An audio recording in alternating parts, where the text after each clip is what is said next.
You are listening to an Art Media podcast. Netanyahu have been lecturing us for decades about the Iranian octopus, and he was attacked by one arm of this octopus. Now, for Netanyahu, after almost defeating Hamas, totally defeating Hezbollah, handling the Houthis, to attack Iran, thus dismantling its nuclear program, is the decisive victory. This is his raison d'etre almost. On the other hand, if this war ends with Israel still in Gaza, bleeding 1, 2, 3 soldiers a week, and with Iran having a nuclear deal with President Trump, thus keeping its nuclear program alive with enough uranium for 6 bombs, this is what will be written on the first sentence in Netanyahu's Wikipedia.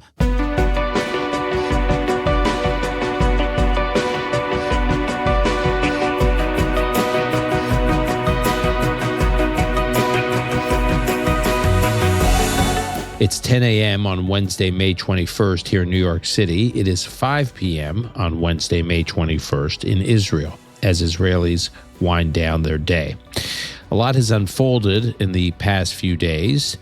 Most notably, Iran's Supreme Leader Ayatollah Khamenei publicly dismissed the potential for nuclear negotiations with the United States, calling the American demands to halt uranium enrichment entirely, quote, a big mistake.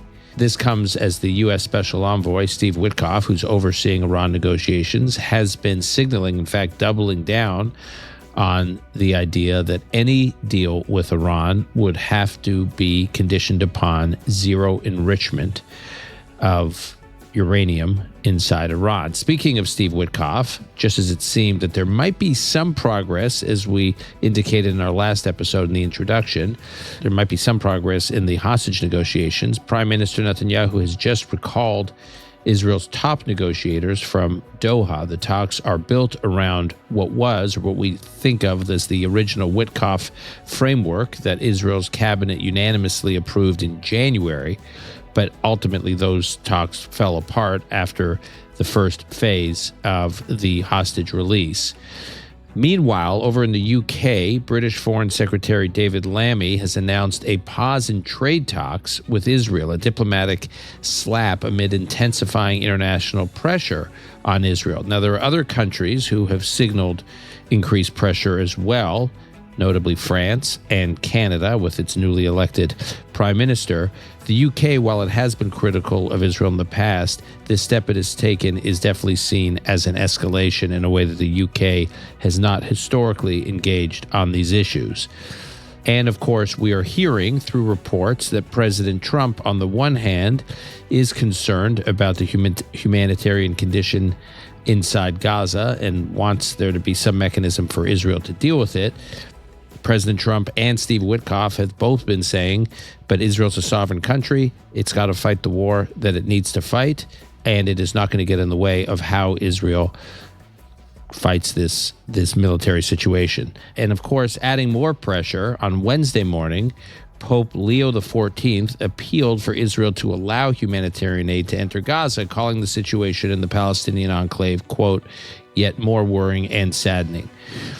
To discuss how all of this pressure might shape Israel's strategy, we are joined by Call Me Back regulars, Nadav Eyal, senior analyst at Yediot Achronot, and Amit Segal, senior analyst at Israel's Channel 12. Amit, Nadav, thanks for being here. Thanks for inviting us again. Thanks for having us. Okay, Nadav, before we get into the main topic today, because I really want to spend time on what on earth is happening in Gaza, what is happening or not happening with the negotiations. But I want to spend a moment, and when I say negotiations, I mean about a possible ceasefire.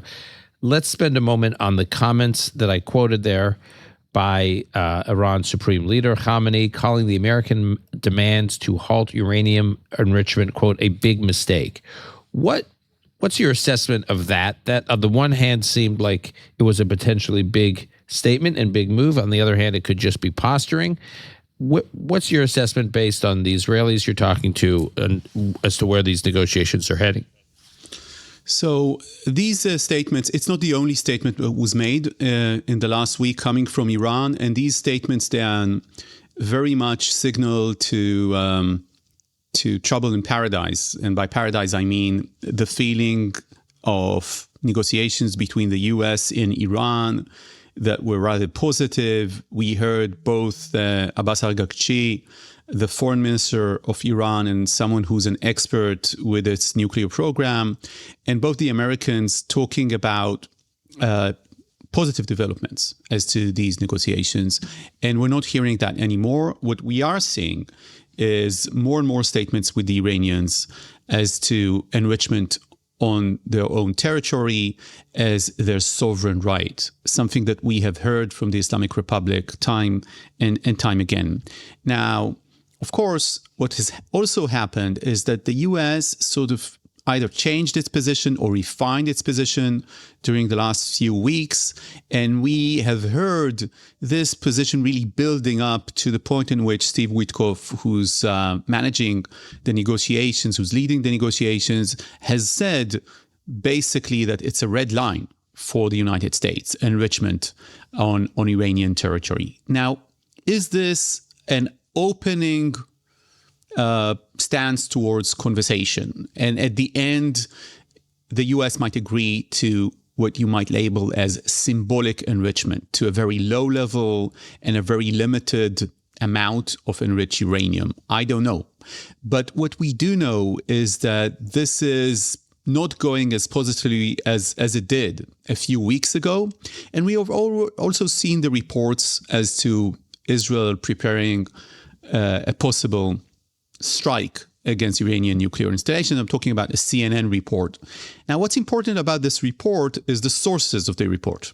The sources of the report are U.S. administration officials, Trump administration officials that spoke about Israel being ready for an attack, being very much prepared.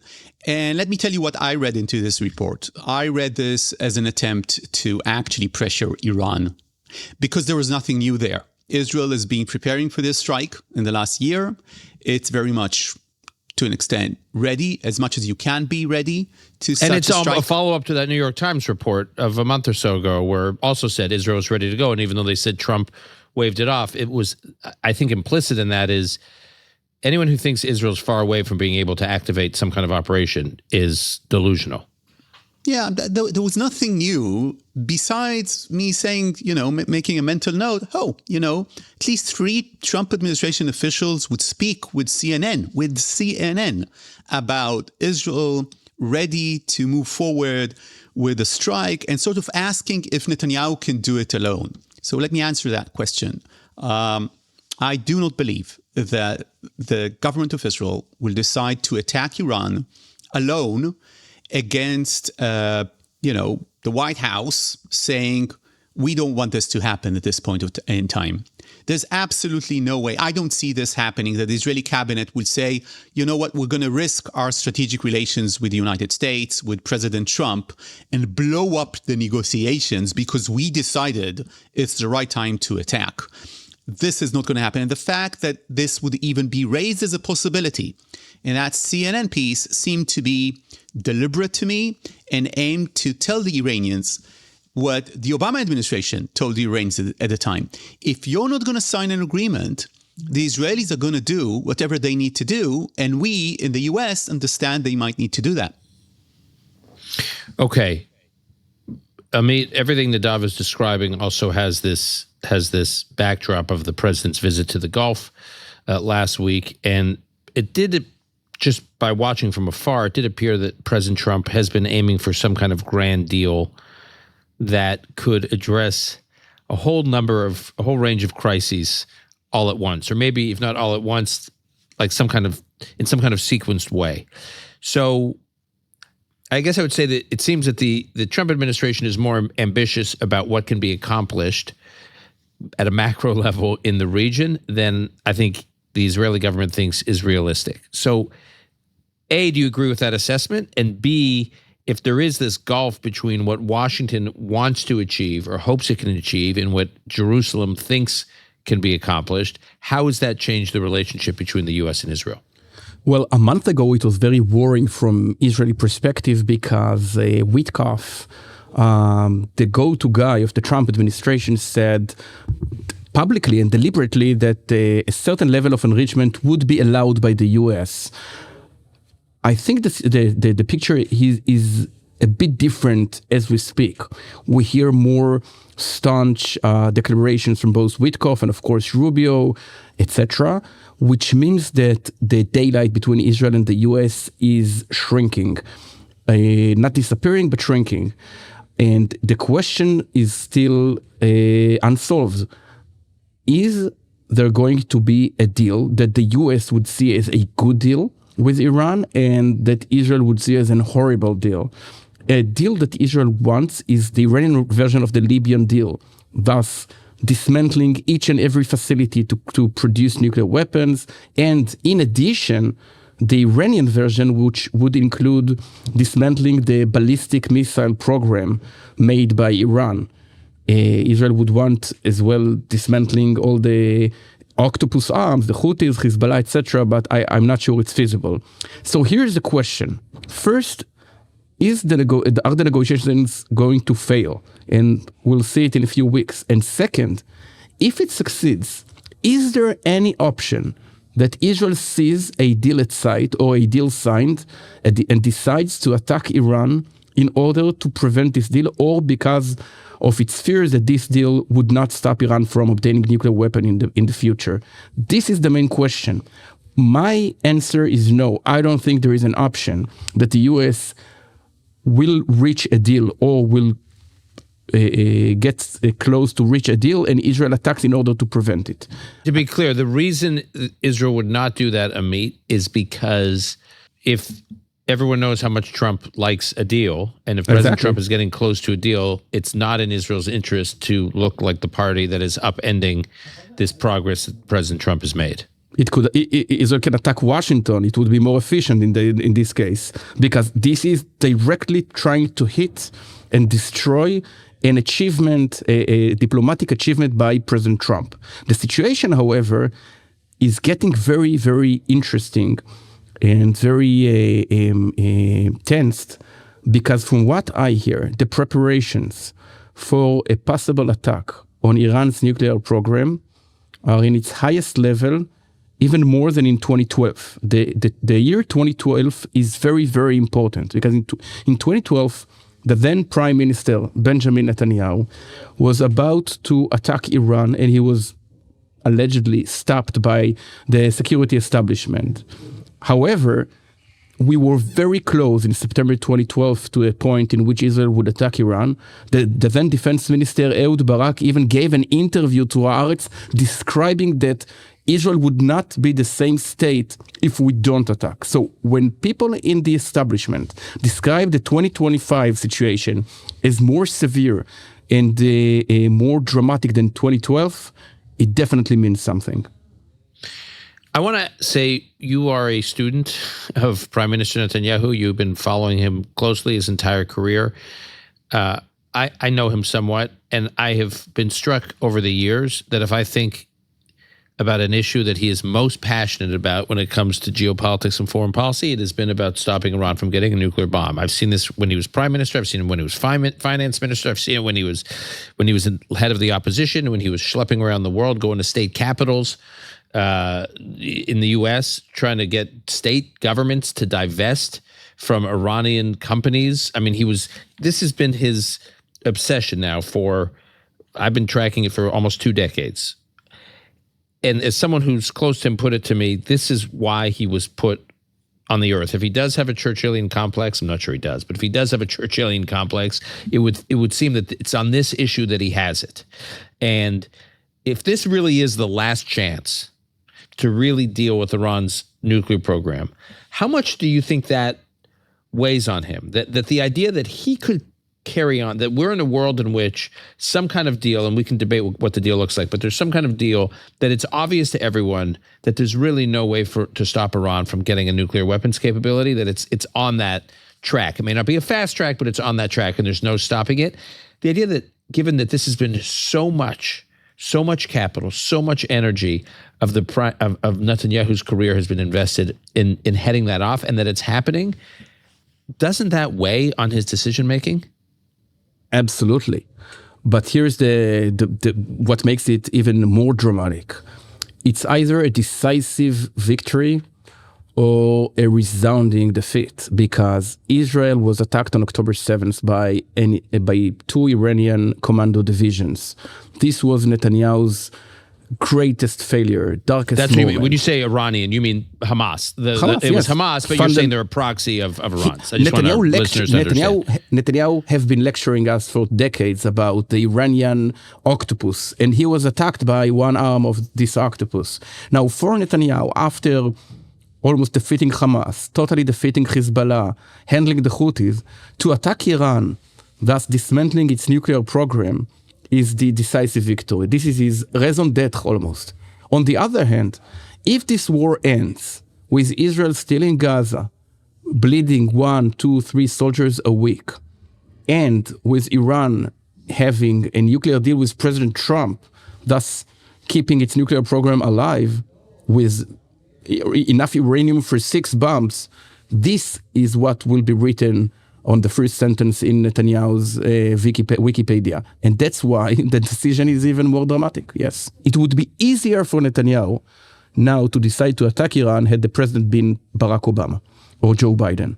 I think because it's President Trump, and there is no leverage, there is basically no effective leverage on him, it makes the decision worse. Because I do see Netanyahu order to attack Iran's nuclear reactors if a deal is about to be reached with a Democratic administration, not with Trump. And Nadav, but just before we move off of Iran, just one last question. The scenarios we're talking about, either they're going to reach some deal or they're not going to reach a deal. And there's also one scenario I've heard is that they don't reach, that neither of those two happen, that they actually reach a temporary arrangement that just buys time for everybody. And in some respects, I could argue that's one of the worst possible outcomes for Israel. It's the worst. It's the worst possible outcome for Israel because it prevents it from attacking. I don't think Israel would have attacked. I disagree with Amit. I don't think Israel would have attacked even if it was a democratic administration, just because Israel is so dependent on you and the U.S. as to security. It's not about the attack itself, it's about the Iranian response. Israel doesn't want to be seen as responsible for the Iranians hitting American targets across the region or energy prices in the US skyrocketing as a result of an attack, unless it's coordinated with the US administration to a degree. And to have a framework, a sort of a framework, a declaration, the kind that the U.S. had in Singapore after President Trump met Kim Jong-un, this kind of just a declaration is just not eating the cake and not having it. You don't have any limitations that are practical and long-lasting. You know, Dan, you spoke, we spoke, so many words were spent on the sunset clause with the JCPOA. This actually means that there is, there's no horizon and there's no sunset.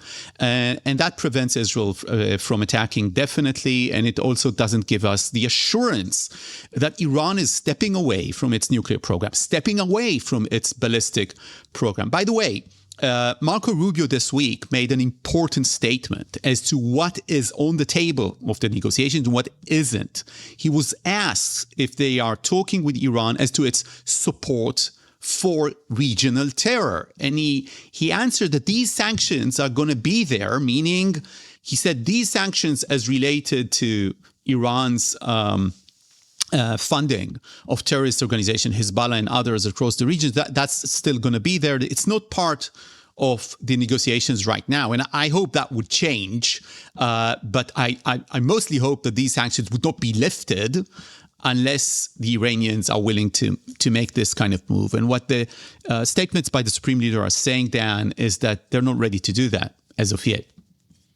Let's talk about I want to move to what appears to be the collapse, or at least the reduced momentum, shall we say, of the hostage and ceasefire negotiations in Doha. Nadav, you've been tracking these closely. Why was there this initial sense that something was going to happen?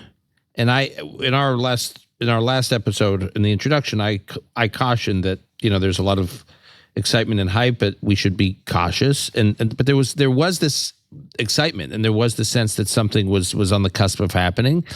And then all of a sudden, it seems like nothing's happening. So what happened? Well, first of all, there was a positive dynamic because of the release of Idan Alexander. And now we know the truth. The Israeli government said that Israel received the release of Idan Alexander for free. You know, there was nothing transactional about this. It was between Hamas and the American administration. We know now that the Israeli government decided to allow humanitarian aid and food to enter the Gaza Strips after months in which it didn't, because it was part of the negotiations between the administration and between Hamas. We know this now. And we also know that to some extent, Dan, and I want to be careful in what I'm saying here, but according to some intelligence sources, Hamas wanted this gesture towards the Trump administration. And they were fearful what would happen if, God forbid, Idan Alexander would be hit as part of this war. So to some degree, they wanted to have this gesture in order to have direct negotiations with the Trump administration, but also to make sure that they're not blamed for anything happening for him, because the Trump administration was very clear in its messages to Hamas through Qatar that nothing can happen to this American citizen while he is in captivity. So this positive dynamic sort of rotated to the basic situation. And the basic situation is as such. Hamas is not willing to let go of its control and disarm completely and for its leaders to go into exile as part of ending the war. Israel is not willing to end the war without these conditions.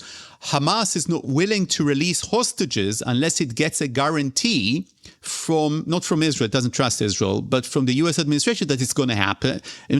And I remind us that Hamas went to a deal under this administration, not the Biden administration, that had two phases. And Israel decided that it's not going to go through with the second phase because of the reasons I just mentioned. And because of that, Hamas is saying, we don't want this kind of an interim deal. We want to have an assurance that this is a one-off, everybody for everybody, end of the war scenario. And this is something that Israel is not willing to do. In the meantime, the Trump administration, and you can read this in the Washington Post, my colleague Barak Ravid in Axios, has basically been signaling to Israel that it wants the war to end. It's still not dictating, but it's saying the president wants the war to end. The president is, he sees what's happening in Gaza. He doesn't want. He sees what's happening to the children in Gaza. And these kind of messages are signals from the U.S. administration that they're losing their patience with the war. It's in general, it's not with Israel or specifically with Netanyahu, although it is with Netanyahu. But basically, they're losing their patience with the war. And they think that they're marching to a new Middle East and the war is stopping them. And that's even more crucial than what specifically is happening in Doha, which is basically nothing right now because it's stuck. And it's stuck because of the reasons I just mentioned. Okay, Amit, back in March, Israel committed to a strategy of withholding aid to Gaza, especially as it was gearing up for this next operation. And the argument was the aid winds up in the hands of Hamas. And they capitalized financially off controlling the aid, and it doesn't actually get to the people it needs, and it strengthens Hamas's hold over the Gazan civilian population. Why was the policy changed this past week? It changed because the negotiations failed, and because what Israel is really trying to do in Gaza this time, in this round, and this is what marks the difference from previous sub-operations, is that this operation focuses not on the military side of Hamas, but on Hamas as a government. And the attempt to provide a humanitarian aid alternatively via American companies under the protection of the Israeli army is focused on creating Hamas-free zones in bigger and bigger portions of the Gaza Strip. So if in a week from now we'll have southern to Morag in southern Gaza between Rafah and Khan Yunis, an area in which 120,000 Gazans would enjoy would get humanitarian aid provided by American companies without weapons, without Hamas, it would be the first time in almost 20 years that Hamas no longer rules the life of Gazans. And so this is a crucial experiment, because if it succeeds, it necessarily means that Gazans would want to move to such areas. They'll see that there is better humanitarian aid, that they are not to be attacked by airplanes or drones or by tanks, and that they get more supply. And if it fails and something doesn't work out, and the American companies will fail to deliver, it necessarily means that the final round of attempts by Israel to replace Hamas with something different than the Palestinian Authority is doomed to fail. So we are in crucial weeks. And the hard right within Netanyahu's own government says what? Says Mr. Prime Minister, this is a retreat? Depends whom. I think that Smotrich is in favor of providing this humanitarian aid because he sees the solution at sight. I wouldn't treat Ben-Gvir very seriously. He wants to be an opposition within the coalition, just to gain ground politically for those hardline right-wingers. But when it comes to the wider right-wing coalition, they will go with Netanyahu as long as it works. If it doesn't work, and we'll see it very soon, I think Netanyahu will have severe problems. Okay. Nadav, militarily right now in Gaza, what is your take? So Israel has begun its operation in Gaza. It says that it's going full steam ahead, and it isn't. It isn't. The truth is that Israel is still allowing some place for the negotiations to happen in Doha. It's trying to pressure Hamas to a deal. But we're seeing a lot of civilian casualties in Gaza. We're hearing this from both the Palestinians. We're seeing the world's response to that. Israel is now operating 5 divisions within the Gaza Strip. And really the challenges of the plan is that you have a civilian population. The fact that the Israelis said for months, we're not going to allow food and aid to the Gaza Strip.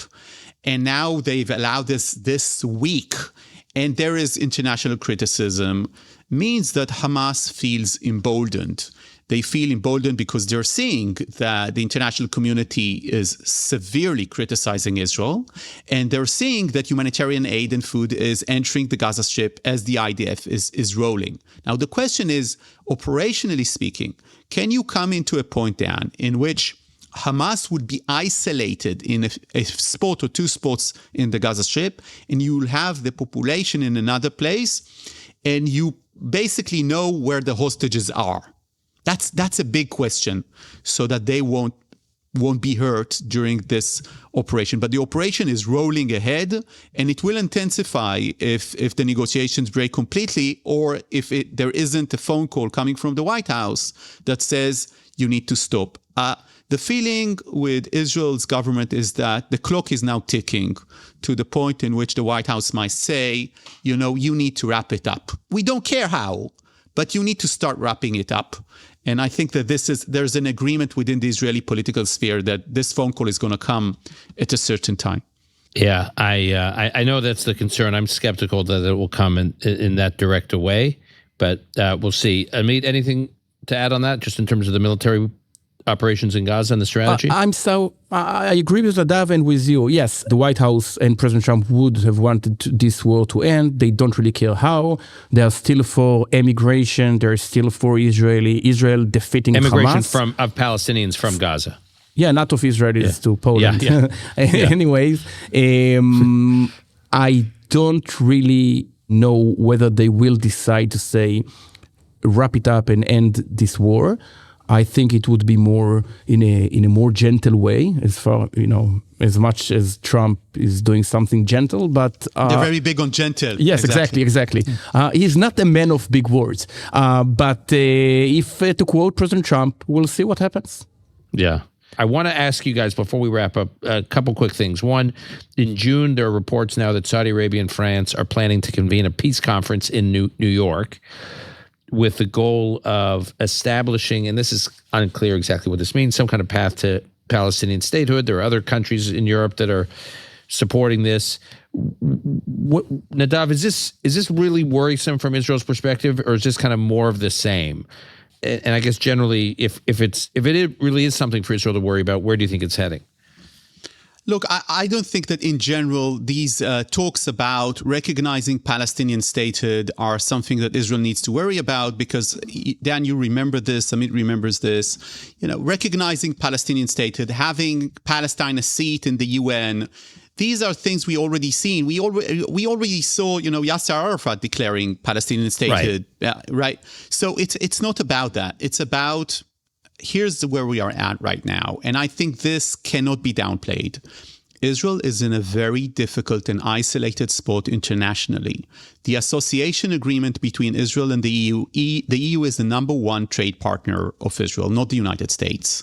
And the fact that they are thinking about posing or somehow stopping the association agreement is devastating, if it will ever happen. Now, I don't think they will have a consensus, but countries can do that. The fact that the UK is stopping, as you mentioned at the beginning, its negotiations as to a free trade agreement, that's extremely problematic. The type of condemnations that we are hearing now for Israel and threats as to sanctions that we are hearing, all related to the war in Gaza, although the EU is actually using Israel's democracy, or the section in the association agreement related to a democracy in order to make these arguments.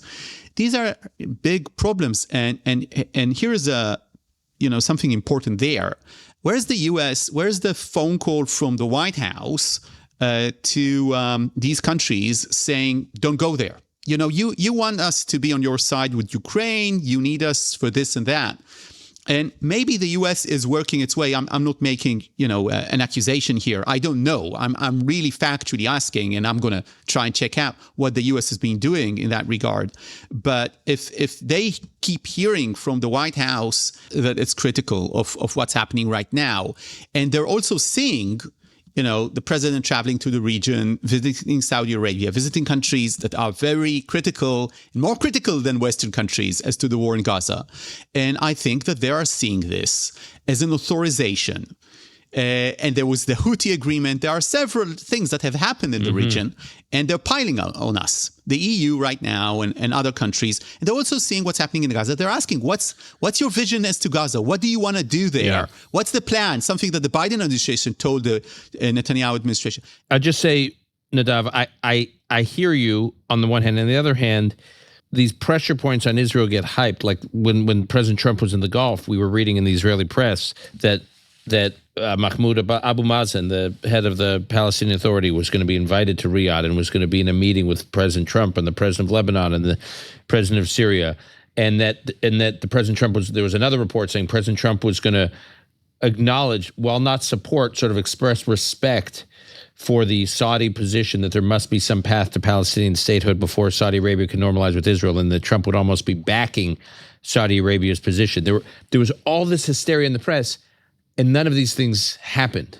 So I'm not saying that the Saudis and the French and other members of the EU aren't going to try and put pressure for Palestinian state, but I think the press so wants to report that somehow Trump is now ready to get behind these things, and they do all this buildup. He's thinking about it. It may happen, and then so far, at least, it hasn't happened. I agree, Dan. But one thing: during Trump's first term, European countries did not dare to do such things, because the idea was that the U.S. is like the Iron Dome, or the Golden Dome, as Trump rebranded it, of the State of Israel. Now, that was the case in Trump's first months in office. There was a very disturbing process during the end of the Biden administration in which many Israeli right-wing activists were sanctioned. Smotrich and Ben-Gvir were on their way to be sanctioned as well, both by the US and European countries. It stopped the moment President Trump got elected. The fact that the UK and France and now Italy and the Netherlands, that are considered good friends of Israel with right-wing or even far-right coalition governments, actually threaten Israel to do it is something disturbing. I would expect President Trump to actually act against it decisively and loudly, because if he's not doing it, it might signal what Nadav is implying. I guess he would do something, and that's why at the end of the day, my verdict goes to what you said. Okay, Amit, just in terms of the growing pressure, it seems like there's growing pressure on Israel. What impact does this have on domestic politics? So from a political perspective, it's very good for Netanyahu to have the discourse organized around the Palestinian question, because this is an era which he wins is 75-25, unlike, for instance, the ultra-Orthodox question, in which is in minority.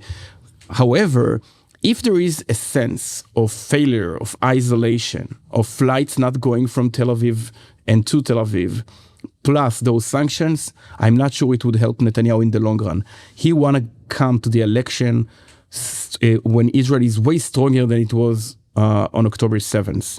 And the sentiment that if you have that you have problems with Europe and things are not going as in business as usual with the Trump administration, it's not very good to him at the end of the day.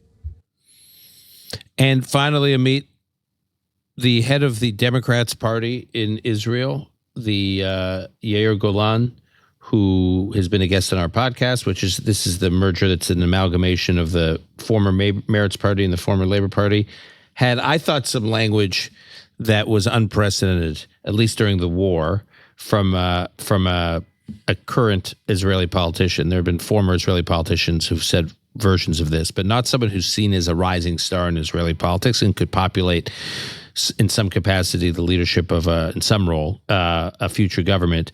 He threw language around like the IDF, Israel is killing babies in Gaza for hobby. And I don't know if he's apologized for it since he said that. I don't know what the after effect has been, but it does seem like this topic actually has gotten more attention in domestic Israeli politics than what we're talking about in this conversation, which is just growing pressure on Israel from abroad. Exactly. And first of all, I think it's a terrible political mistake by Yair Golan to take a stance that only 5-6% of the Israeli popular vote hold. You cannot get even remotely close to the prime minister's office, let alone the defense ministry, with such opinions. And I think he actually harmed the opposition efforts to unseat Netanyahu, because as long as the next election is a referendum about Netanyahu and his partners, Ben Gvir, Smotrich, and the ultra-Orthodox, Netanyahu is in a very bad situation. But if it's going to be a referendum about Yair Golan, can someone who thinks the IDF kills babies as a hobby, can he be a defense minister or a senior minister? I think Netanyahu has good chances to gain ground politically from people who say, I don't like this coalition. I think they terribly failed. But if I have to choose between Netanyahu and his allies and someone who thinks that we murder babies for fun, so I'm for Netanyahu. You're the expert. You guys are the expert. I have a slightly different take. And the only difference is that when I talk to Israelis, the question always is the next election going to be an election about change, where like everything we've known about Israeli politics gets shaken up? Or is it just a typical Israeli structure, right, left? Are you tough on security? Are you not to be trusted on security? That's the divide of the debate. And that the old structure of how Israeli elections are waged is over. It's over in this post-October 7th world. And we're in an environment where they want this government out. This government was in charge on October 7th. This government, for all the reasons you said, Amit, it's a referendum of this government, and they just want change. And it almost doesn't matter who the change is. And that Netanyahu wants nothing more than to revert back to the old model. And if you revert back to the old model and it's just a standard right-left structure, he has a shot, not even a guarantee, but a shot at surviving. And in order to do that, right now, if you look at the polling, right-of-center voters have been, this government has been bleeding right-of-center voters. Right-of-center voters have been bailing on this government. And Netanyahu needs those right-of-center voters to come back home to the right. in a world in which there's a typical right-left structure to the election. And I guess the question is, does Yair Golan make it harder for right of center voters to bail on Netanyahu? As much as they may have lost confidence in him, is this like a reinforcement that, you know what, it's a typical right-left election and we can't be for the government that's going to be led by a guy or having its leadership somewhere who says these things? Now, obviously, it's a long time away and there's a million different scenarios and permutations, but that is my sense of it. I want to add to that. First of all, I agree generally with your analysis, Dan. I think that this is very much going to be decided on center-right voters. I think Amit thinks that too. And I don't think that this statement by Yair Golan was helpful. By the way, he didn't mention, at the statement itself, he didn't say IDF. He didn't say IDF. And then he actually walked back with saying he's not walking back. He did walk back of the statement, saying that that we are a sane country that doesn't, and so forth and so forth. But I think that for Yair Golan represents, for some parts of the Israeli left wing, suddenly they have this general who's been, a very combative, aggressive officer in the army, the deputy chief of staff.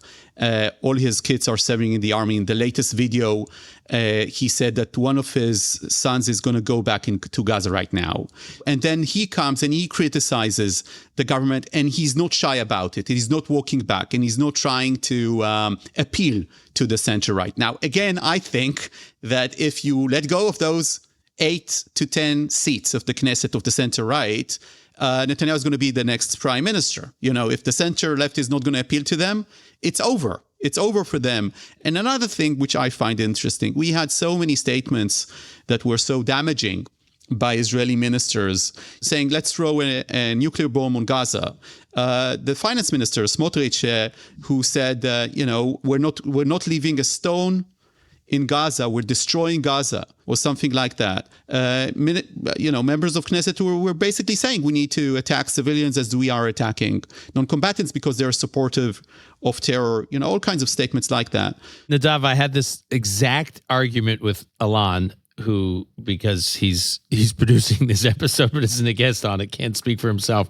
But I had this exact debate with him yesterday, and he made this point you're making, which is ministers in this government have said crazy things. If you think what Yair Golan said was incendiary, wait till it's compared to what ministers in this government have said. And I agree with that. However, if you look at the polling right now, I think that's baked into the price of the stock. Meaning, I think if you look at how badly Netanyahu has been doing in the polling, it's in part because there's obviously a variety of factors here. It's not one thing, but I think the irresponsible statements from so many in his government have contributed to the deterioration in his polling. And so he's already got he's already eroded that support. The question, I think, is whether or not he can win it back. And that remains to be seen. But if he has a shot at winning it back, I think that what Yair Golan is saying is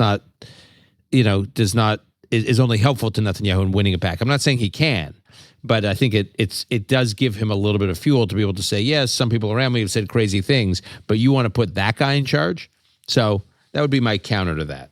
Again, I think that without the center right, we would have had a judicial reform in Israel. It's the center right that had deserted this coalition. It happened before October 7, by the way, according to the numbers. This coalition has not won a single poll on Channel 12 since March 2023, if I'm not mistaken. March, not October 23. Yeah. So, this is how it is right now. And this is the real challenge there, and not whoever is on the sidelines, either of the Israeli core left or other places. Yeah, I guess the question is, I think we agree that Netanyahu, the current crowd in power doesn't have a clear path to 61. The question is, does the opposition? Anyways, before we wrap, Nadav, I wanted to ask you about this breaking news that we've been following. Ronen Bar the Supreme Court has weighed in now on the Ronen Bar, the head of the Shin Bet. Can you just briefly tell us what happened, what was the issue, and what is the news? The Supreme Court ruled morning time in Israel that the government's decision to end the tenure of the head of the Shin Bet was made through improper and an unlawful process. Basically, they were saying that the process itself and the decision is void, although Ronen Bar already resigned. So they didn't give any specific order because he has resigned. Specifically, the Supreme Court determined that the government failed in its obligation to bring the matter before the committee, the advisory committee on senior appointments. The decision was made while the prime minister was in conflict of interest to the investigation involving his associates as to Qatar, and that the decision lacked any factual basis, and that no proper hearing was held for the head of the Shin Bet. And this is important, and this is important for the future. It's not about the past. He said that the obligation of the head of the Shin Bet, of the heads of the Israeli security services, is not towards the prime minister. It's not they do not serve for the pleasure of the president, unlike in the US. They serve with their obligation towards the public. So if the prime minister has lost trust with the head of the Shin Bet, it doesn't necessarily mean, if he doesn't have real reasons, that he can fire him. Now, this decision was taken 2-1. Judge Solberg, who's the deputy Supreme Court president, and he's going to be the next Supreme Court president, had a dissenting opinion. He thought that given the fact that Ronen Bar also already resigned, it's not the job of the Supreme Court to have any ruling as to this to begin with. So this was a 2-1, and Solberg is, of course, considered a much more conservative and right-wing judge. So you can say that it was split by liberal versus conservative in the Supreme Court, but it's an important decision towards the future, I think. Okay. We will leave it there. Thank you both, and I will look forward to being back in touch with you guys soon. Thank you so much. Thank you so much.